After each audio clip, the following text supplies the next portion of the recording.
చివరి 2 సంవత్సరాలు వివేకానంద రెడ్డి గారు ఎంత దుర్భరమైన జీవితం, పాపం ఎంత ఇబ్బంది పడ్డాడు ఆయన అని చెప్పి స్పష్టంగా వీళ్ళ వాంగ్మూలాలు చదివితే మీకు అర్థమవుతుంది. అసలు he was desperately waiting for some big money. పెద్ద ఎత్తున డబ్బు వచ్చే పరిస్థితికి వచ్చేదానికోసం వెయిట్ చేస్తూ ఉన్నాడని చెప్పి దీంట్లో ఉంది. Sir's anxiety and eagerness to receive money kept on increasing and I heard him talk desperately about money. He is consuming excessive alcohol and cigarettes and also lies down on the stairs. Sometimes I carried Vivekananda sir inside his house. ఎక్సెస్గా మందు ఎక్కువ తాగి ఇంటి బయట steps మీద ఆయన పడిపోతే తాను ఎత్తుకొని పోయి బెడ్రూమ్లో పండబెట్టేవాడిని అని చెప్పి స్వయంగా ఇంట్లో పనిచేసే సర్వెంట్ చెప్తా ఉన్నాడు. అంటే మీ తండ్రిని చివరి రోజుల్లో నిరాదరణకు గురి చేసి ఎందుకు నిరాదరణకు గురి చేశారు? ఎందుకు ఈ రకంగా ఆదరణ లేకుండా నిరాదరణకు గురి చేశారు? కేవలం వివేకానంద రెడ్డి సార్ ఆ డబ్బు డైమండ్స్ రూపంలోనో బెంగళూరు స్థలం రూపంలోనో ఆ డబ్బు వస్తే ఆ డబ్బులో సింహభాగము వీళ్ళకు సెకండ్ ఫ్యామిలీకి, షమీం గారికి, వాళ్ళ పిల్లాడికి ఇవ్వాలని చెప్పి ఆయన భావించాడు కాబట్టి పూర్తిగా వదిలేశారు. ఆయన చెక్ పవర్ రద్దు చేశారు. ఆయన ఏ ఆస్తి అమ్మే పరిస్థితి లేదు, వ్యాపారాల నుంచి డబ్బు డ్రా చేసే పరిస్థితి లేదు. ఏ ఆస్తి అమ్మాలన్నా కూడా వీళ్ళ నాలెడ్జ్లో లేకుండా అమ్మలేడు. Joint check power, joint registration చేయాలి. సో ఈ మాదిరి ఆయన్ను పూర్తిగా బిగించాడు.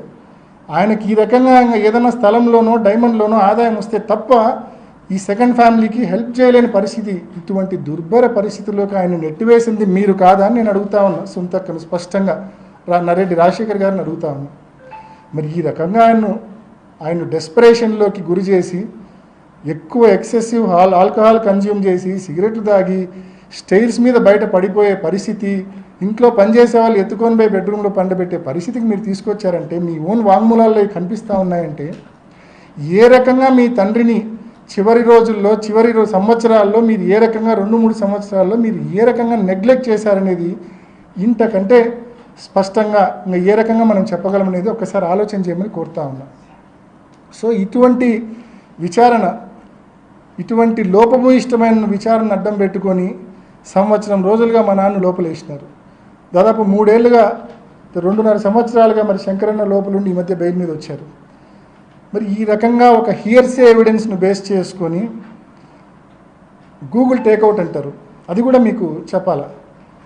నిన్న ప్రెస్ మీట్లో నేను సహజంగా చూడను వీళ్ళ ప్రెస్ మీట్లు, నిన్నెందుకో చూసిన గూగుల్ టేక్అవుట్ గురించి మాట్లాడినారు. గూగుల్ మ్యాప్స్, గూగుల్ టేక్అవుట్ 2 ఒకటే అని చెప్పే ప్రయత్నం చేసింది. పొరపాటున కూడా ఒకటి కాదు. గూగుల్ మ్యాప్స్లో మనం ఒక లొకేషన్కి పెడితే లొకేషన్కి స్పష్టంగా తీసుకొని పోతుంది Google map. Google takeout is not accurate location కాదు. గూగుల్ టేక్అవుట్ యొక్క యాక్యురసీని గూగులే సర్టిఫై చేయట్లేదు. 20 మీటర్ల నుంచి 1000 మీటర్ల వరకు దాని యొక్క కరెక్షన్ ఫ్యాక్టర్ ఉంటుంది, నెంబర్ 1. నెంబర్ 2, నువ్వు ఫోన్లో వైఫై వాడితే ఒక మాదిరి యాక్యురసీ ఉంటుంది, ఫోన్లో మొబైల్ డేటా వాడితే ఒక మాదిరి యాక్యురసీ ఉంటుంది.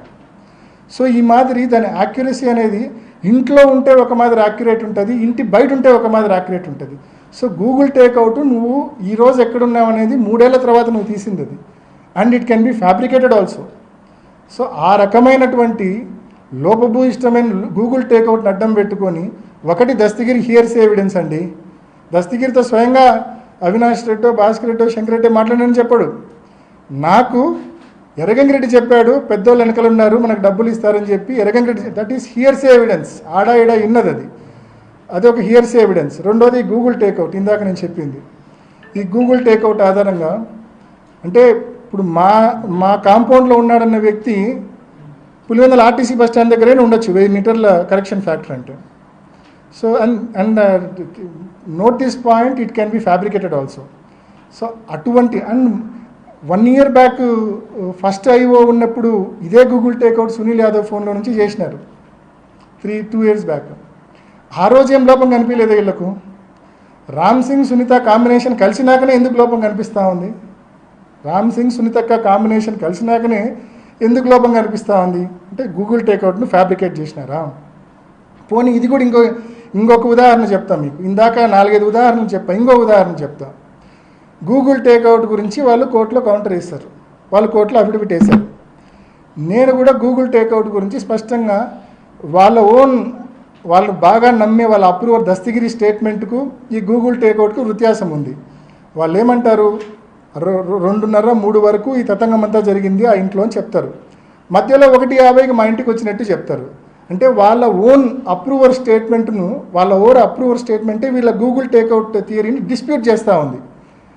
సో ఈ అంశం మేము కోర్టులో నేను కౌంటర్ అఫిడవిట్ వేసినప్పుడు వెంటనే మళ్ళీ దానికి ఏం చెప్పారు తెలుసా? మీ అందరూ చూసి ఉంటారు. దానికి కౌంటర్ మళ్ళీ సిబిఐ ఏమని వేసింది తెలుసా? లేదు మాది పొరపాటు, మేము కోర్టుకు సమర్పించింది. ఎందుకంటే వాళ్ళు పొరపాటును ఒప్పుకోలేదనుకోండి, వాళ్ళ అప్రూవర్ థియరీ దస్తగిరి చెప్పిందంతా అబద్ధమని ఒప్పుకోవాల్సి వస్తుంది పొరపాటును ఒప్పుకోకుంటే. దాన్ని వాళ్ళు ఎలా కవరప్ చేసుకున్నారంటే, కోర్టులో కౌంటర్ ఏమని వేశారంటే, లేదు మేము ఏదైతే సమయం మెన్షన్ చేసినామో కోర్టుకు వేసిన అఫిడవిట్లో అది Greenwich mean time, GMT Greenwich mean time, దానికి ఇండియన్ స్టాండర్డ్ టైం ఐఎస్టీ గన చూపాలంటే కనుక ఒక 5:30 గంట యాడ్ చేయాలని చెప్పి వాళ్ళే కౌంటర్ వేసినారు కోర్టుకు. సిబిఐఏ కౌంటర్ వేసింది. అంటే వాళ్ళ అలిగేషన్స్ను వాళ్ళే తప్పు పట్టుకున్నారు. అంటే దానికి అది జిఎంటీకి ఐఎస్టీకి మధ్య 5:30 గంట వ్యత్యాసం ఉంది. సో ఆ 5:30 గంట వ్యత్యాసం నేపథ్యంలో ఇంకా టైమింగ్సే మారిపోతాయి పూర్తిగా. సో ఇంత ఇల్లాజికల్ నిందలు వేసిన తర్వాత మేము కోర్టులో అఫిడవిట్ వేసిన తర్వాత మళ్ళీ 4 గడుచుకొని దాన్ని కరెక్ట్ చేసుకోవడం. నేను కనీసం ఈ అరగంటలో మీకు 5-6 ఉదాహరణలు చెప్పా. ఏ రకంగా సిబిఐ సునీతక్క ప్రతిసారి నేను వాళ్ళ తప్పులు ఎత్తి చూపడము, వాళ్ళు దాన్ని కరెక్ట్ చేసుకోవడము. కానీ ఒక అబద్ధాన్ని ఏం చేస్తే నిజమవుతుంది? అది మీరు ఎన్ని తిప్పలు పడితే అది నిజమవుతుంది? అది నిజమయ్యే సమస్య లేదు, ఎందుకంటే అది అబద్ధం కాబట్టి నాకు న్యాయ వ్యవస్థ మీద సంపూర్ణమైన విశ్వాసం ఉంది. వీళ్ళందరూ కుట్ర పన్ని చంద్రబాబు నాయుడు గారి కుట్రలో పావులుగా మారి, ఏబిఎన్ రాధాకృష్ణకు తొత్తులుగా మారి, వీళ్ళందరూ నన్ను ఎంత అటాక్ చేసినా కూడా నేనైతే ఏ తప్పు చేయలేదు, ఏ రోజు కుంగిపోను. అండ్ స్పష్టంగా చెప్తా ఉన్నా, నాకు న్యాయ వ్యవస్థ మీద సంపూర్ణమైన విశ్వాసం ఉంది. తప్పకుండా నిజం నిలకడ మీద తెలుస్తుంది.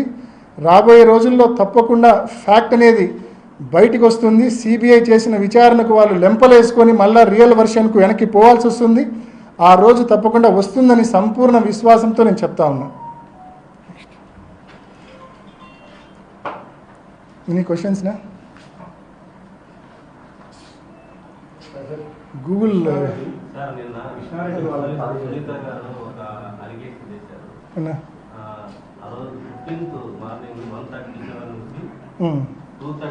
ఇది కదన్నా